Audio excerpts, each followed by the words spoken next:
কেন রাস্তা করলেন আপনারা কি করতেছেন তাহলে আমরা আটমো না তো আমরা জনগণরে আমরা ভোট দেওয়া পাশ করাই আঙ্গুরে রাস্তা দিব আঙ্গুর ব্রিজ ভালো করে দেবো কিচ্ছুই না।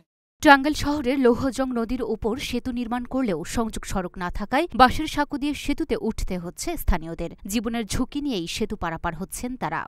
এখান থেকে ব্রিজটা কাজ করে নিয়ে এপাশে ওপাশে দুই পাশে কাজ রাখছে, সবারই অসুবিধা হচ্ছে এখান থেকে অনেক বয়স্ক লোক উঠতে পারতেছে না, যাইতে পারতেছে না, করতেছে না, এটা সবাই একটু অসুবিধা হচ্ছে। ব্রিজটা কমপ্লিট হয়ে যায় সবার সুবিধা হবে আর কি। তাহলে ব্রিজ কিভাবে ব্যবহার করতেছে? বাসে দিছে এই পাশে ওই পাশে বাসের দিয়ে এখানে চলাফেরা করতেছে। কি চান? কি চাই ভালোভাবে করার জন্য।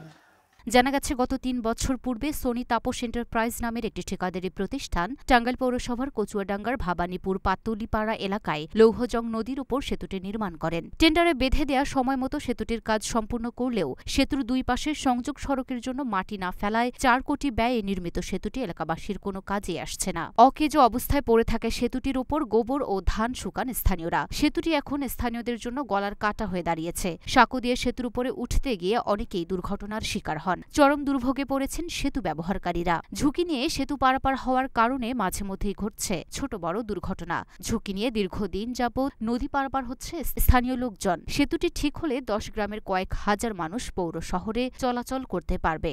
এই ব্রিজ দিয়ে তো আমাদের কোনো উপকার হয় না এখনো। এই ব্রিজের জন্য আমাদের এই যে ড্রেনের কাজ হচ্ছে না, রাস্তার কাজ হচ্ছে না। আমাদের এই জায়গায় যাকে বাঁশের পুল ছিল সেটাই ভালো ছিল, মানুষ ভালো যাতায়াত করতে পারছে। একটা মোটর সাইকেলও পার হওয়া গেছে ওই বাঁশের পুল দিয়ে।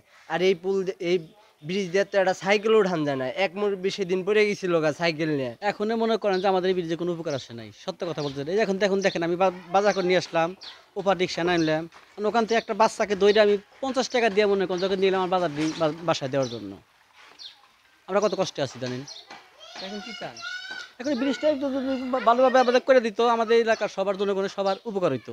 এদিকে কোনো ধরনের যানবাহন সেতুতে উঠতে না পারায় পণ্য পরিবহনেও নানা প্রতিবন্ধকতার সৃষ্টি হচ্ছে। এতে সাধারণ মানুষ ছাড়াও বিপাকে পড়েছে স্কুল কলেজের শিক্ষার্থীরাও। দ্রুত সেতুটি পুরোপুরি চালু করে যাতায়াতের সুব্যবস্থার দাবি স্থানীয়দের। এই বিষয়ে ঠিকাদারি প্রতিষ্ঠানের সঙ্গে বারবার যোগাযোগ করেও কোনো বক্তব্য পাওয়া যায়নি।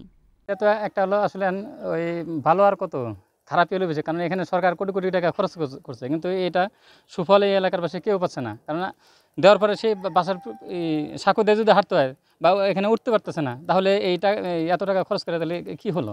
জনপ্রতিনিধি এখানে কেউ আসে না, যে কন্ট্যাক্টটা সে কইরা থেকে গেছে এরকমই পইরা রয়েছে। কারণ আমাদের ভালো হইলেও চলে খান রাখবো, খারাপ হইলেও চলে খান রাখবো। লুনা ফ্রেসনিপা, ঢাকা পোস্ট।